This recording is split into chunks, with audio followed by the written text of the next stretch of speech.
हरियाणा के एडीजीपी पूरण कुमार को 7 अक्टूबर को उनके चंडीगढ़ आवास में मृत पाया गया था। शुरुआती जांच में कहा गया है कि आईपीएस पूरण कुमार ने चंडीगढ़ के सेक्टर 11 में अपने सरकारी आवास के बेसमेंट में अपनी सर्विस रिवॉल्वर से खुद को गोली मारकर आत्महत्या कर ली।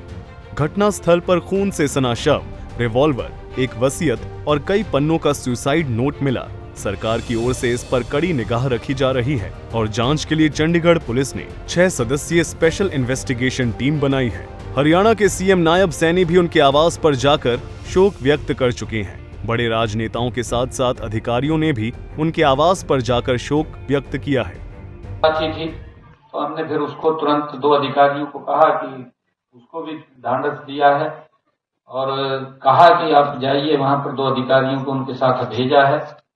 दुर्भाग्यपूर्ण ये घटनाक्रम हुआ है, परंतु इतना विश्वास, क्योंकि परिवार ने मेरे को कहा है कि हमें न्याय मिलना चाहिए। हमने कहा है कि इसकी पूरी जांच हम करेंगे और जांच करने के बाद जो भी अगर उनको लगेगा कि ये व्यक्ति दोषी है उसके खिलाफ जरूर कार्रवाई होगी। वो कोई भी कितना बड़ा व्यक्ति हो, मैं बार बार इस बात को बोलता हूँ। मैं ये बात कहता हूँ कि गरीब व्यक्ति को कोई अगर तंग करेगा तो हम उसको बख्शेंगे नहीं। उसके खिलाफ सख्त हमारी सरकार का निर्णय है कि हम उसके खिलाफ कार्रवाई करेंगे। परंतु चाहे कोई अगर कोई दोषी होगा इसके अंदर, इसकी जांच होगी। हमने परिवार को हर तरीके से ऑफर किया है। अभिजीत को कहा है, मैंने अभी भी बात किया है केंद्र से भी, क्योंकि संपर्क में है इस विषय को लेकर के कि इसका समाधान निकले, क्योंकि विपक्ष है, ऐसे मुद्दों के ऊपर लेकर के वो राजनीति नहीं होनी चाहिए।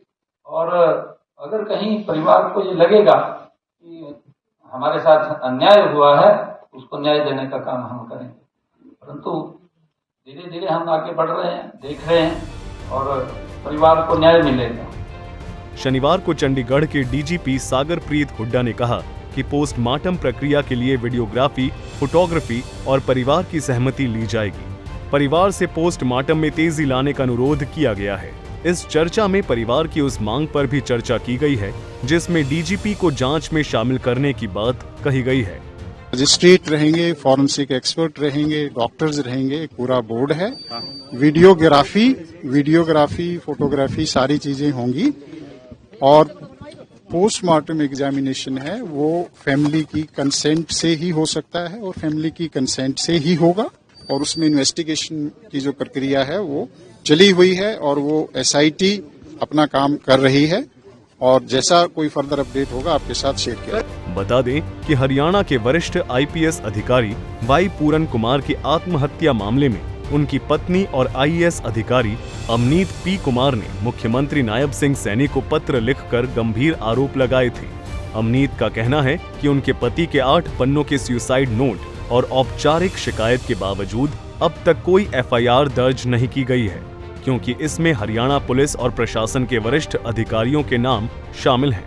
तो उधर सरकार ने सख्ती दिखाते हुए सुसाइड विवाद के बीच आईपीएस वाई पूरण सिंह आत्महत्या मामले में सरकार की बड़ी कार्रवाई सामने आई है। रोहतक एसपी नरेंद्र बिजारणिया को पद से हटाया गया है। उनकी जगह सुरेंद्र भूरिया को रोहतक जिले की कमान सौंपी गई है। एसपी नरेंद्र बिजारणिया के खिलाफ एफआईआर दर्ज की गई है। ब्यूरो रिपोर्ट, सूर्या समाचार।